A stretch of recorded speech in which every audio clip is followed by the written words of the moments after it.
Bonjour, dans cette capsule, je suis venue vous parler d'Artémis.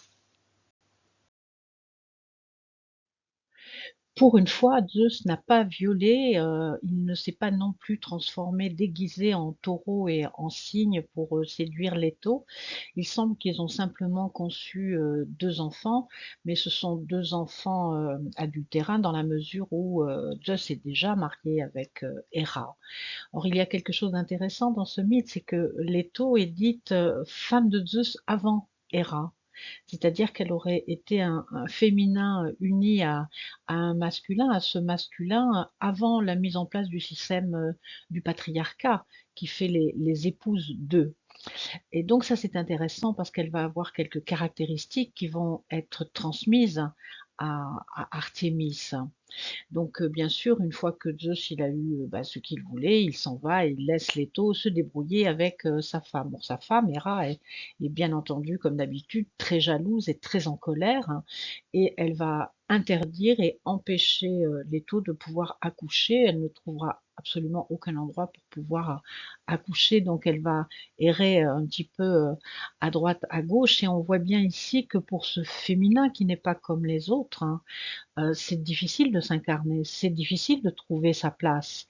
Le patriarcat ne permet pas à ce féminin de trouver sa place. Donc Leto, elle va s'acharner et elle va enfin trouver une île qui est l'île de Délos sur laquelle elle va pouvoir donner le jour à ses jumeaux. Alors Leto, son nom a quelque chose à voir avec la notion de celle qui est cachée, et donc on voit bien le lien entre celle qui est cachée et ce féminin qui ne peut pas trouver sa place, qui n'a pas le droit de citer, qui quelque part n'a pas le droit d'exister dans ce système de pensée. Et sur les iconographies, elle porte un voile et il est souvent dit que cela signifie qu'elle est modeste et qu'elle est sage. Alors moi, je ne suis pas tout à fait d'accord avec ça parce que sur les iconographies, elle porte un voile, mais elle le soulève et elle montre son visage. Donc, c'est-à-dire que d'un côté, bien sûr qu'elle est cachée puisqu'elle n'a pas droit de citer et que pour survivre, elle doit se cacher, mais le fait qu'elle soulève le voile, c'est plutôt regarde-moi, je suis là et j'existe. Et il me semble que c'est cette particularité de Leto qui va permettre à Artémis d'être Artémis elle-même avec toute cette puissance. Donc on voit bien ici que ce type de féminin archaïque, il peut plus être sur le devant de la scène, hein. Par contre, il est toujours vivant, même s'il est caché, et il va pouvoir produire des fruits et des nouveaux possibles. Donc sur l'île de Délos, Artémis naît en premier et ça se passe très très bien. Et son frère jumeau, alors je ne sais pas, quelques minutes, peut-être, je ne sais pas, 30 minutes, 45 minutes après, va naître Apollon. La naissance va être plus difficile et cette toute petite Artémis, elle va pouvoir assister sa mère. Donc ça aussi c'est intéressant parce que ça nous montre la grande puissance de cette déesse, hein, cette grande force déjà dès la naissance, et ça nous montre aussi la difficulté de la naissance de ce masculin qui va avoir un rôle très particulier.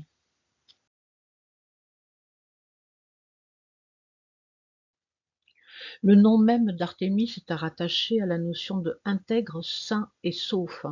Donc ça c'est intéressant parce que ça nous montre bien que le féminin qu'elle représente, il est sain et sauf. C'est-à-dire qu'il n'est pas tombé dans les ornières du patriarcat, il est en possession de toute sa puissance, de toute sa souveraineté. Mais ce nom est aussi à rattacher à la notion de boucher, ce qui n'est pas tout à fait la même chose, mais nous montre bien aussi ce que va être Artémis, c'est-à-dire ce boucher qui va être capable de tirer avec son arc et de tuer dans des circonstances très particulières que nous verrons tout à l'heure.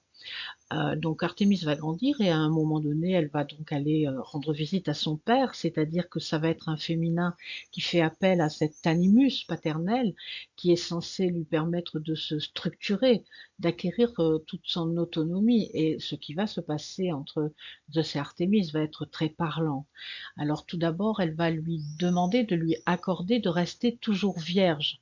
Ça va nous donner beaucoup d'indications sur la notion de virginité telle qu'elle était conçue dans le système de pensée archaïque, hein, et qui n'a absolument rien à voir avec ce qu'on lui attribue aujourd'hui, parce qu'elle rajoute de porter assez de noms divers pour que Phébus ne puisse me les disputer.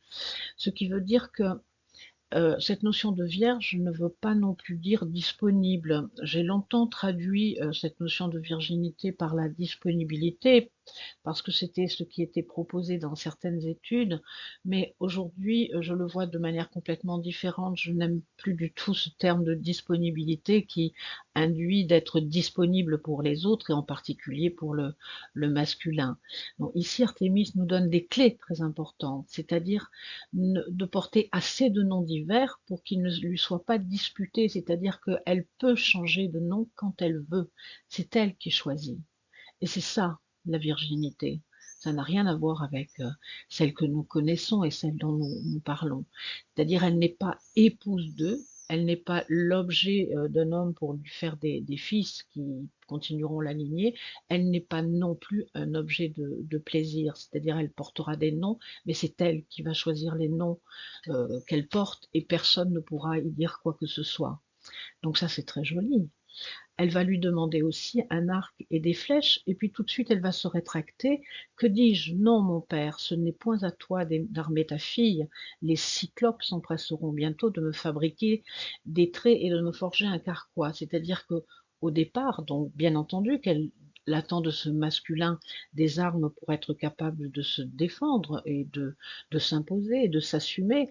Mais n'oublions pas que Zeus est quand même le roi des dieux du système de pensée patriarcal, donc elle se trompe pas, elle ne veut pas des armes du patriarcat. Elle, ce qu'elle veut, c'est des armes archaïques, des arcs d'origine, et donc elle va les demander aux cyclopes, qui sont des masculins très très très archaïques. Donc ça aussi, c'est très joli. Ensuite, elle va lui demander de pouvoir porter des flambeaux, c'est-à-dire qu'elle va porter de la lumière, et en particulier au carrefour, et ça nous en parlerons un petit peu plus loin, et elle va lui demander de revêtir une tunique à franges qui ne descendra qu'aux genoux, pour ne point s'embarrasser de cuirasse. C'est-à-dire que ici on voit bien qu'elle veut porter un vêtement qui ne va pas l'entraver dans ses mouvements, qui vont lui permettre de se déplacer rapidement et comme elle l'entend, c'est-à-dire en toute liberté, c'est-à-dire elle va pouvoir faire ses choix, encore une fois, dans tous les mouvements qu'elle aura envie de faire. Elle ne veut pas d'une cuirasse, elle ne veut pas d'un carcan, donc elle refuse complètement le système du patriarcat. Ensuite, elle demande d'avoir avec elle 60 filles de l'océan qui ne portent pas encore de ceinture, c'est-à-dire elle veut aussi être entourée de féminins qui ne soient pas encore mariés, qui ne soient pas mariés dans le système du patriarcat, qui met des ceintures, qui met des attaches et qui met des liens au féminin. Ensuite, elle lui demande de lui céder les montagnes et elle demande une ville. Et Artémis descendra très rarement dans les villes.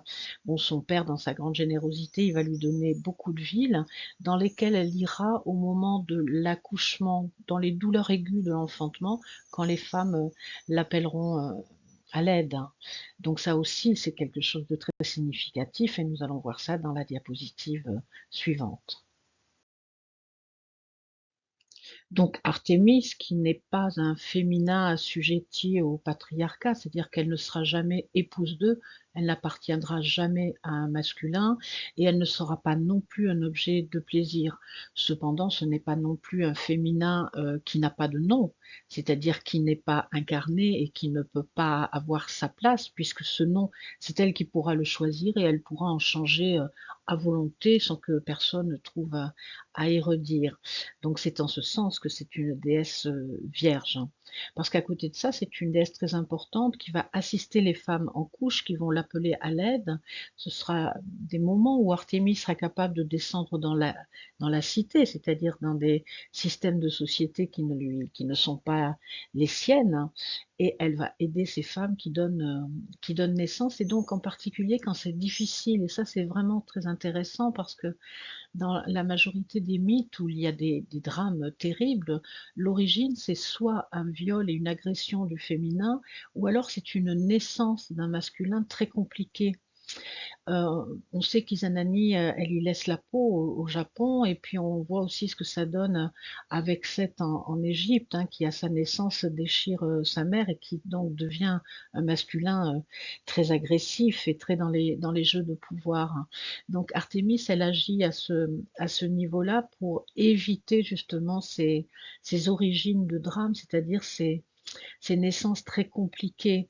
Donc ça parle autant sur le plan biologique, hein, mais ça parle aussi sur le plan psychique, hein, quand des éléments psychiques sont prêts à émerger, qu'ils ne se fassent pas dans l'agressivité, dans la trop de volonté de puissance, trop de vitesse et trop d'impatience. Respecter le temps nécessaire.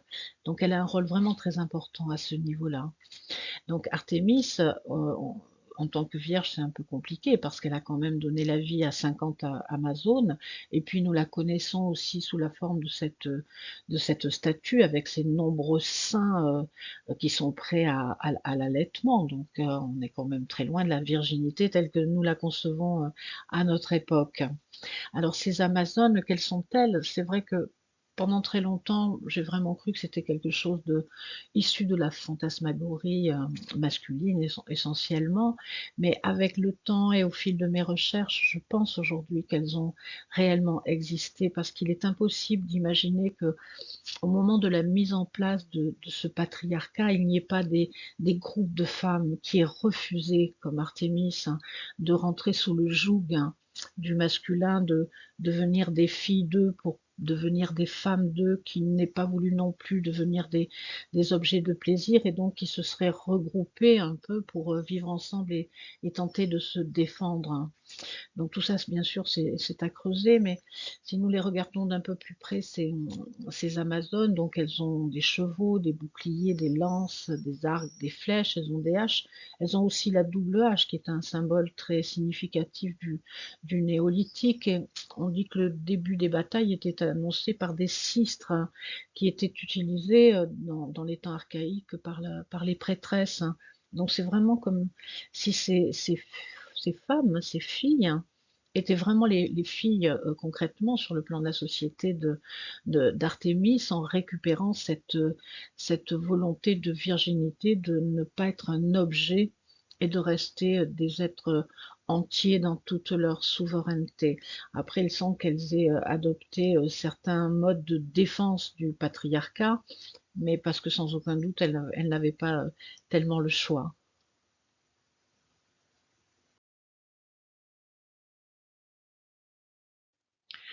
Dès leur naissance, Artémis et Apollon sont très aimants de leur mère, hein. Ils sont complètement dévoués à leur mère, c'est-à-dire qu'ils sont quelque part au service de ce féminin différent et très puissant, ce féminin archaïque et complètement autonome. La légende raconte que les jumeaux, à peine nés, auraient tué un dragon qui essayait d'attaquer leur mère. Ultérieurement, ils vont massacrer aussi les fils et les filles d'Amphion et de Niobé à la suite d'une insolence dont Niobé a fait preuve à l'encontre de leur mère. C'est-à-dire que dès qu'il y a quelque chose qui surgit et qui insulte et qui porte préjudice à ce féminin dont ils sont issus, ils vont réagir tout de suite par une certaine violence. Euh, et ils sont tous les deux ensemble, c'est-à-dire qu'ici on a vraiment l'alliance d'un féminin et d'un masculin, anima et animus, mais une fois que Artémis sera un peu plus grande et qu'elle aura acquis sa construction intérieure grâce aux habits et aux enseignes qu'elle va récupérer, il n'y aura plus Apollon avec elle parce qu'elle aura son arc et ses flèches qui symbolisent qu'elle a intégré son animus, hein. Donc au départ, c'est Apollon qui joue ce rôle-là et ensuite c'est l'arc et les flèches. Et donc cette capacité cette volonté, cette force de défendre absolument ce féminin authentique, Artémis va le porter tout au long de ses péripéties, hein, tout le temps. Alors, Artémis n'est pas une guerrière, hein. C'est pas une déesse guerrière. Elle ne part jamais à la conquête des contrées, ni à l'assujettissement des êtres humains. Elle va intervenir à chaque fois qu'elle ne sera pas respectée, c'est-à-dire elle va se défendre, elle va défendre son intégrité, sa souveraineté. Donc ça, c'est vraiment la caractéristique d'Artémis. Alors comme exemple, et à chaque fois on verra que c'est le même schéma qui se met en place. Il y a Orion, par exemple, à qui elle aurait envoyé un scorpion venimeux qui va le piquer lui et son chien. Alors soit parce il la met en colère, parce qu'il la défie à l'épreuve du 10, qui tente de la faire rentrer dans un système de compétition, ce qui ne peut pas convenir à Artémis, ou alors d'autres fois il est raconté que il est coupable de viol sur elle ou sur l'une de ses nymphes. Donc ici, on voit que c'est une réaction de défense, hein, une réaction ultime de défense. Exactement la même chose avec Agamemnon, c'est-à-dire après une chasse au cerf, il tient ses propos. Artémis elle-même n'aurait pu le tuer de la sorte, c'est-à-dire que là, il la respecte pas, il la rabaisse. Donc elle va bien sûr réagir en se vengeant de cet affront. Elle va immobiliser sa flotte quand il se prépare à partir pour Troie et exiger le sacrifice de sa propre fille Iphigénie. Donc sur le bûcher, au dernier moment, elle va la remplacer par une biche et récupérer Iphigénie pour en faire une prêtresse dédiée à son culte. Donc c'est très parlant aussi, c'est-à-dire que au dernier moment, bien sûr qu'elle sacrifie un instinct basique du féminin avec cette biche, mais le féminin dans son essence première, dans son essence féminine, elle le récupère pour l'intégrer parmi ses suivantes, parmi son essence à elle, de déesse vierge dans le sens où nous l'avons vu. Actéon aussi, Actéon qui la regarde et l'observe nue dans la source sacrée et qui tente de la violenter encore une fois, donc elle va se venger de lui. Des fois on dit qu'il se vante d'être un meilleur chasseur qu'elle, c'est-à-dire on voit encore ce schéma de soit j'agresse dans la chair, soit j'agresse dans l'esprit, et ça ne passe pas pour Artémis, donc elle va faire dévorer Actéon par ses propres chiens. Donc on voit comment Artémis n'est pas ce qu'on appelle une déesse guerrière, mais c'est une déesse qui défend son intégrité.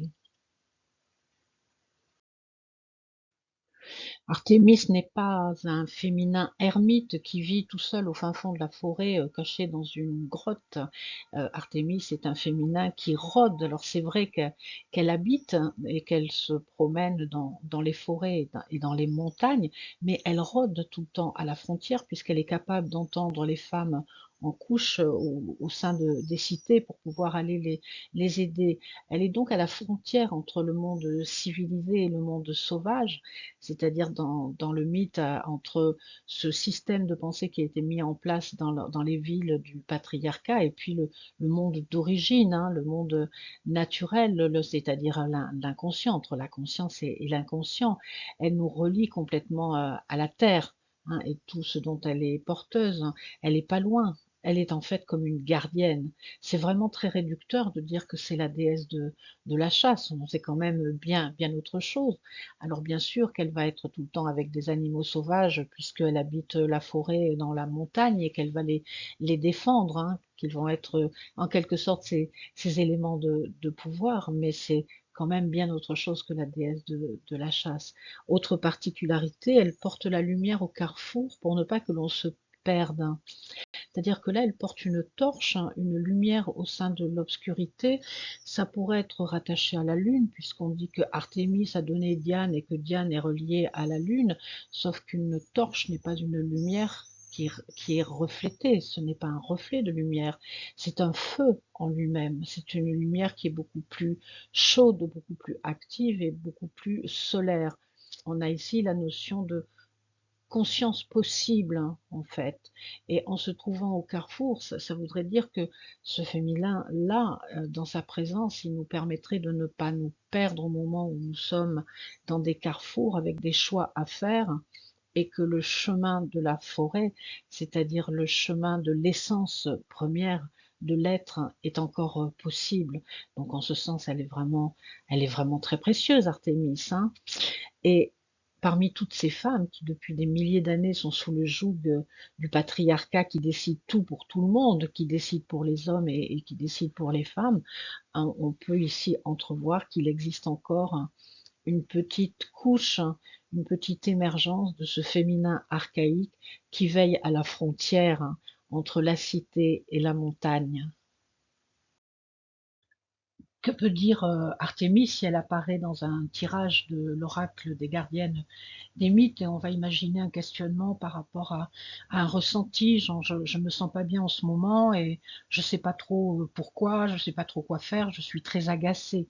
Alors le tirage va nous donner Athéna, il va nous donner Hestia, il va nous donner Astarté et il va nous donner Artémis en bas.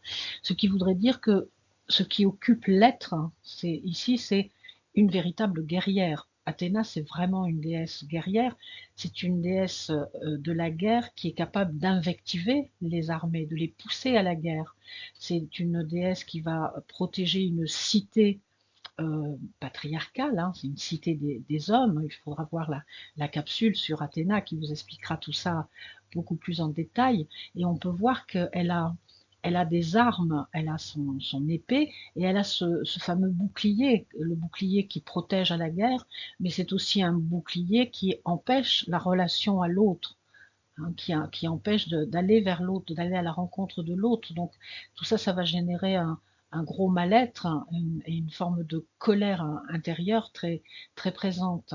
Et en face, nous avons Hestia. Hestia, c'est une déesse du foyer qui est assise près du feu, qui ne bouge pas du feu puisqu'elle est gardienne de ce feu. Mais n'oublions pas que Hestia, quand les autres dieux et déesses y vont festoyer, faire la fête et s'amuser, elle ne peut pas y aller, elle n'y va pas.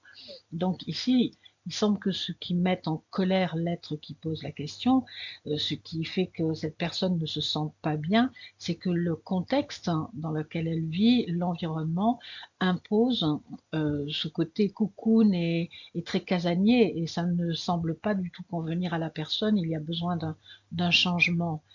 C'est confirmé par la carte tout à fait en haut qui donne l'origine de la question, c'est-à-dire je cherche l'étoile, hein, je cherche le guide, hein, j'avance sur mon chemin. Et mon chemin, il m'a amené à me confronter justement à ce contexte qui semble absolument pas convenir.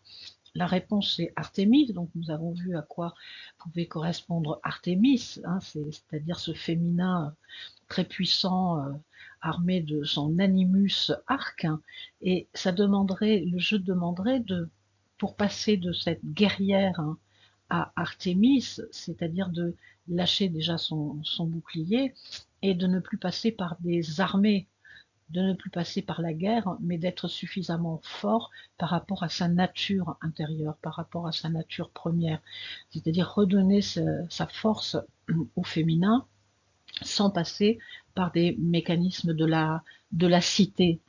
Ce qui est au centre, c'est Atamsik, c'est-à-dire que l'énergie qui est sous-jacente à toute cette problématique, hein, c'est un besoin d'incarnation, c'est d'aller vers la matière, hein, de s'incarner en tant que féminin et ensuite être capable de défendre ce féminin, d'en avoir la force et la puissance. Donc bien sûr, ça concerne les femmes, hein, mais ça concerne aussi les hommes de par leur anima qui, dans le cas de ce tirage, passerait d'une anima guerrière et plutôt querelleuse à une anima en toute sa puissance capable de se défendre, mais sans lever des armées et sans accepter de rentrer dans la compétition.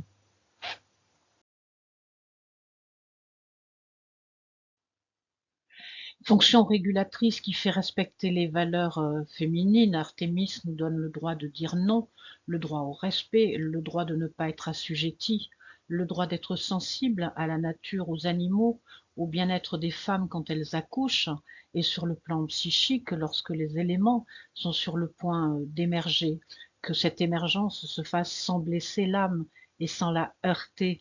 C'est le refus du viol physique, mais tout autant du viol psychique, celui d'être dépossédé de son âme. En fait, Artémis est la gardienne de l'âme dans son essence la plus sauvage et la plus profonde. Gardez bien les forêts de votre âme et gardez bien les forêts de nos montagnes.